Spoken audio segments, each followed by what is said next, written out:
In theaters now, probably in the waning days of being in theaters in a limited release, is the new Wes Anderson film, The French Dispatch.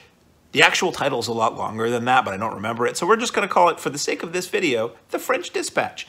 Another Wes Anderson film that is filled with quirky characters and an obsession with all things French, and very, very interesting photography and really, really good score, and a cast that is so long I couldn't begin to remember half of the people who are in this. But let's run off a few, shall we?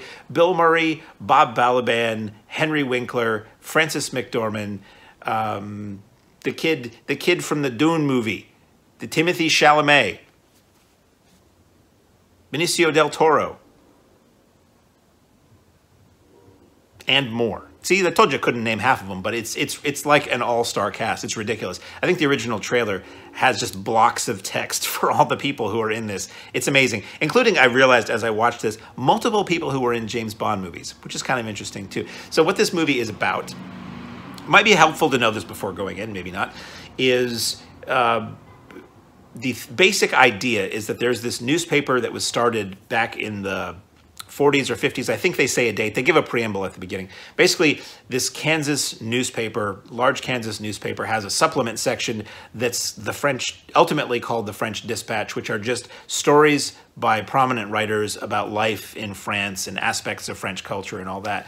And they have an office in France, and it houses all these quirky writers. And what this movie is, it basically gives you a representative issue of the paper. So there'll be a title on the screen that says pages 2 through whatever, and it's this by this writer. So you get that writer narrating a story and often appearing in the story about some aspect of culture in some little town in France.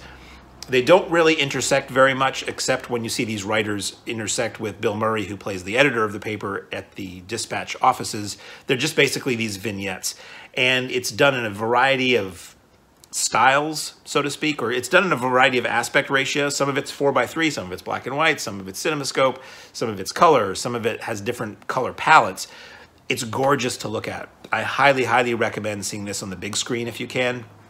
The Grand Budapest Hotel, which was Anderson's, I want to say previous film, it's the last Wes Anderson movie I saw, that also did that, and it looked gorgeous. And the way his geometry, I'm going to keep doing this. I'm not cursing you, and I'm not praising the devil. That's 4:3. The geometry of a shot is fascinating. You want to pause and just study where every little thing is. Sometimes there'll be a shot of people on an airplane, and you'll get like one of those, what do you call it, a side cut view, where it's like you see into this as if you cut a plane in half and you were looking at it from the side, thus the term side cut. They do that a few times in the movie. It jumps around, and it's mostly set in the 60s into early 70s, shall we say. But it's very funny, like laugh out loud funny at times, a little poignant here and there. Overall, I would call this a comedy, and the performances are fantastic. And it's Wes Anderson, so quirky. The dialogue is very quirky. The dialogue and delivery and cadence of the dialogue sometimes feels like a 30s screwball comedy. The interesting use of color, it's very precise.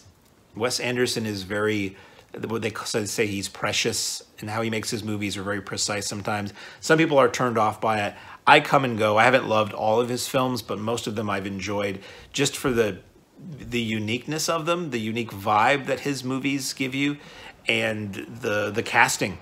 People just, if you don't pay a lot of attention to who's in it before it starts, and if there isn't a large credit crawl at the beginning, you're just shocked, where it's just like, and then Edward Norton shows up, and then that person shows up, and it just keeps going. So I saw this in the theater. I really enjoyed it. I would say if you like Wes Anderson, it's certainly worth seeing. If you like quirky movies and comedies, I would say it's worth seeing. You don't really need to understand French culture at all. There are a couple sequences where it's subtitled, but it's relatively brief. It's really basically a modern take on old screwball comedies, ensemble comedies, and my lordy, is it pretty to look at, and just interestingly designed. Like, there's so much going on in the frame. It's very, very precisely done. Like, there are these moments where a fight breaks out, and a camera pans across what is supposed to be a freeze frame of the action, but is actually everybody just staying very still. And every tiny little detail. It's like he likes using illustration in his movies, and the illustrations he uses for his posters and artwork associated with the films are very like very thin line drawn. It's very, very particular, very detailed, and his shots are like that. The whole movie is like that. And again, the scores he uses, it makes you want to run to a record store or dial it up on Spotify and figure out what this music is, because it's really interesting, and it's usually music a lot of us have never heard before. So I would recommend, while you have a chance, it'll still be really good on video, but while you have a chance, if you can see it on the biggest screen possible, The French Dispatch, in theaters now.